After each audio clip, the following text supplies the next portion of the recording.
સરકારી કચેરીના સમયમાં ફેરફાર અંગે કર્મચારી સરકાર આમને સામને આવી ગયા છે। ગુજરાત સરકારના વહીવટી સુધારણા વિભાગે સમયમાં ફેરફારનું સૂચન કર્યું। કર્મચારીઓના વિવિધ સંઘોએ અન્ય રાજ્યની જેમ 5 ડે વીકની માંગણી કરી છે। સરકાર બાકીના કલાકો અન્ય દિવસોમાં સરભર કરે તેવી પણ માંગ કરવામાં આવી। રાજ્યની મોટાભાગની કચેરીમાં સવારે 10:30 વાગ્યે કાર્યરત થાય છે અને રાજ્યની મોટાભાગની કચેરી સાંજે 6 વાગ્યા સુધી કાર્યરત રહે છે।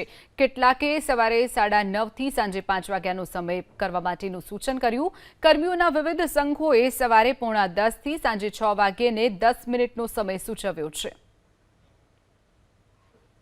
કચેરીનો સમય વહીવટી કચેરીઓનો સમય 9:30 થી લઈ અને 10:05નો કરવામાં આવ્યો। ત્યારે જુદા જુદા મંડળોનો અભિપ્રાય લેવા માટે એક મિટિંગ રાખવામાં આવી હતી। તે મિટિંગમાં સરકાર એટલે કે કેન્દ્ર સરકારનો અને રાજ્ય સરકારના જે કચેરીઓ છે તેના જોડે તાલમેલ મળી રહે